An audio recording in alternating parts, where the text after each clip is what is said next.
Di mata kuliah Internet of Things, kita akan bicara mengenai IoT di industri. Dan sesi ini khusus membahas Smart and Connected Cities atau kota cerdas. 2/3 dari populasi planet itu ada di kota-kota.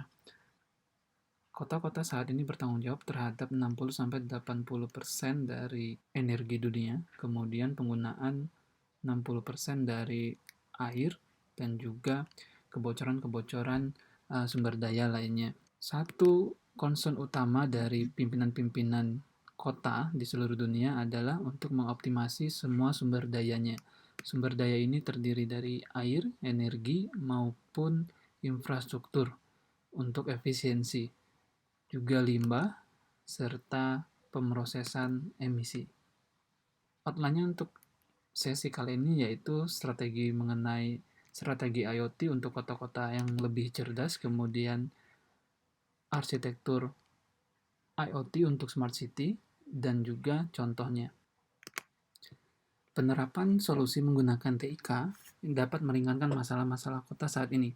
Dengan cara apa? Dengan cara meningkatkan efisiensi dan mengurangi biaya serta peningkatan kualitas hidup. Maksudnya peningkatan kualitas hidup di sini yaitu udara menjadi lebih segar, kemudian tingkat kesehatan juga semakin lebih tinggi. Itu salah satu contohnya.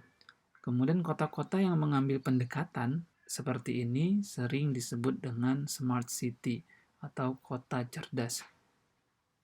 Nah, kota cerdas ini adalah konsep. Jadi memang konsep bukan satu teknologi, tapi konsep yang memang diterapkan dengan teknologi informasi dan komunikasi serta bidang-bidang lainnya untuk tadi concernnya efisiensi.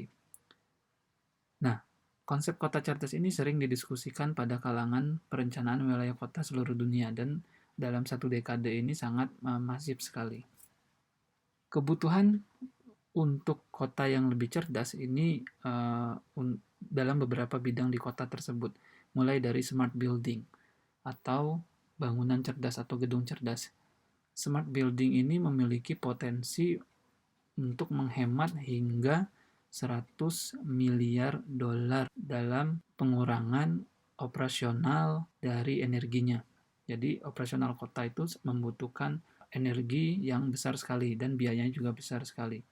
Nah, dengan smart building ini bisa ada penghematan sampai 100 miliar dolar. Dalam praktek seperti apa? Dalam gedung itu ada yang dikenal dengan HVAC, Heating, Ventilation, and Air Conditioning. Jadi kalau di wilayah-wilayah 4 musim, mereka sangat membutuhkan yang namanya heating. Kalau di wilayah Indonesia itu lebih ke air conditioning atau pendinginnya. Di 4 musim itu sangat penting sekali yang namanya ventilation. Kenapa? Ventilasi ini sangat berpengaruh terhadap efisiensi, baik saat melakukan pemanasan gedung atau heatingnya maupun proses air conditioningnya. Sehingga pemanasan maupun pendinginan gedung itu bisa dilakukan lebih efisien. Selain ini nanti ada juga bahasan terkait smart building ini mengenai insulation, artinya seberapa baik gedung itu bisa menginsulasi panas atau suhu di dalamnya. Yang kedua adalah gas monitoring.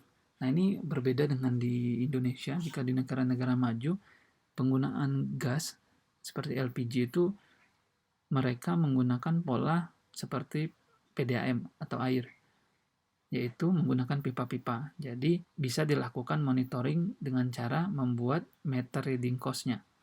Kalau di kita kan masih air ataupun listrik. Nah, ini gas itu sudah seperti itu. Jadi membuat meter reading cost-nya, jadi biayanya itu bisa dilihat di meterannya, itu untuk meningkatkan akurasi dari pembacaan warganya. Jadi warganya atau masyarakatnya bisa tahu, oh sekarang penggunaan gas itu sudah sekian dolar. Dan juga bisa mengevaluasi layanan-layanan dari agen-agen penyedia gas tadi. Kalau di luar negeri itu ada banyak penyedia layanan, misalnya mau gas ataupun listrik, termasuk juga BBM. Yang ketiga adalah smart parking. Smart parking ini itu dapat menghemat hingga 41 miliar dolar. Artinya penggunaan lahan parkir bisa seefisien mungkin. Okupansi dari tempat parkir tadi atau penggunaan lahan untuk parkir ini bisa dihemat. Nah, di smart parking ini sendiri, orang yang membutuhkan parkir, dia bisa tahu posisi slot parkir yang tersedia ada di mana. Misalnya dalam ruas jalan, di dalam gedung parkir, itu dia akan tahu di lantai berapa dan di nomor berapa urutannya. Yang keempat adalah water management atau manajemen airnya. Dan ini bisa dilakukan penghematan hingga 39 miliar dolar. Ini riset dari Cisco. Dengan cara apa? Dengan cara membuat meteran yang saling terkoneksi berbasis IP sehingga bisa menyediakan informasi penggunaan maupun statusnya. Nah, ini sudah mulai diterapkan sebenarnya di beberapa perumahan, sebenarnya perumahan-perumahan elit sudah menerapkan konsep water management ini. Jadi, ada smart meter untuk airnya, sama seperti listrik dan juga gas. Yang kelima ada road pricing. Nah, di beberapa negara itu jalan sudah bisa tidak hanya jalan tol, kalau di kita hanya jalan tol. Di Singapura ya jalannya itu berbayar. Jalan yang berbayar ini bisa menjadi pemasukan bagi kotanya. Walaupun nanti ada tantangannya bagaimana bisa mengkolek pembayarannya tadi. Kalau di beberapa negara setiap kendaraan itu sudah dipasang alat basisnya RFID sehingga dia bisa dideteksi. Ada juga negara-negara yang menerapkannya dengan cara pembacaan plat nomornya menggunakan kamera, smart kamera. Dan ini ranahnya edge computing nanti. Siapa yang paling diuntungkan nanti adalah warganya jika kota itu sudah cerdas. Bobot yang paling besar benefitnya untuk kota itu adalah dalam kategori smart building atau bangunan cerdasnya. Kemudian diikuti dengan gas monitoring, lalu ke smart parking, water management, dan terakhir adalah road pricing. Jadi jika ingin kita prioritaskan penerapan dari smart city ini, yang utama adalah smart buildingnya. Kenapa? Karena energi paling banyak digunakan pada bangunan residen. Ada dua strategi untuk investasi di ranah smart city. Pertama secara keseluruhan atau global, kemudian yang kedua adalah silo atau masing-masing. Jadi tidak terintegrasi. Nah, investasi yang modelnya silo ini atau independen membawa beberapa kendala. Yang pertama adalah sumber daya IT maupun infrastrukturnya terisolasi karena masing-masing tidak terkoneksi satu sama lain. Misalnya saat kita terapkan smart building itu terpisah dengan smart transportation, nah ini tidak efisien jadinya. Kemudian tidak ada sharing informasi dan pengetahuan, seperti misalnya video feed dari CCTV maupun dari data-data sensor. Ada data-data yang bisa saling dibagi, misalnya data transportasi yang digunakan oleh warga, kemudian juga data teknologi pembayaran yang digunakan oleh warga tersebut. Nah, ini penting sekali baik dari sisi transportasinya untuk smart transportation maupun bidang-bidang lainnya, misalnya perbankan ataupun bisa juga ada smart market. Nah, ini perlu di-sharing informasi terkait teknologi pembayaran yang digunakan dari warga tadi. Kemudian ada kesia-siaan dalam investasi, misalnya usaha-usaha yang dilakukan terduplikasi atau dua kali dilakukan gitu. Investasinya, misalnya sensor yang sama digunakan oleh dua sistem cerdasnya. Misalnya kota itu ada PJU, misalnya dipasang sensor untuk deteksi cahaya di PJU. Nah, biasanya sensor-sensor ini multipurpose, tidak hanya untuk sensor cahaya, kemudian ada juga sensor-sensor yang bisa mendeteksi kondisi udara maupun kondisi air. Sehingga ya bisa kita lakukan satu kali investasi penerapan sensornya untuk penerangan jalan maupun deteksi kondisi lingkungannya.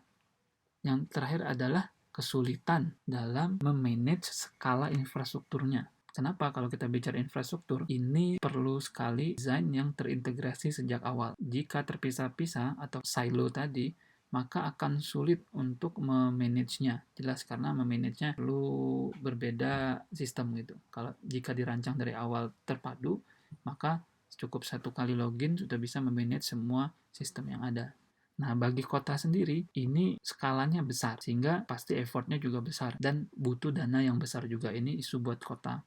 Kemudian, membutuhkan pengumpulan data yang sifatnya sangat variatif, serta dalam jumlah yang besar, dan diakuisisi datanya secara real time. Nah, ini sulit sekali.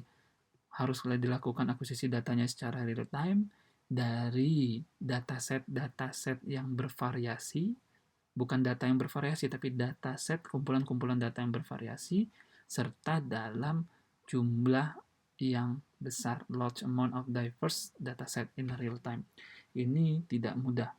Contohnya, misalnya kita memanage aliran dari lalu lintas sehingga kota itu bisa memantau atau memahami pola-pola lalu lintas secara real time. Di beberapa ruas jalan di Jakarta, saya lupa ruas jalan yang mana, itu lampu lalu lintasnya sudah otomatis. Artinya otomatis di sini dia bisa menentukan sendiri berapa lama lampu merah, lampu hijau itu menyala untuk arah tertentu. Dan dia bisa menyesuaikan dengan keadaan real time-nya. Artinya jika ke arah timur sedang padat, sedangkan ke arah baratnya sedikit, maka lampunya yang hijau ke arah timur itu akan lebih lama menyala, sehingga tidak terjadi penumpukan orang-orang atau lalu lintas yang ke arah timur. Nah, jadi sudah otomatis seperti itu. Istilahnya biasa menggunakan pendekatan swarm optimization, jadi optimisasi kerumunan.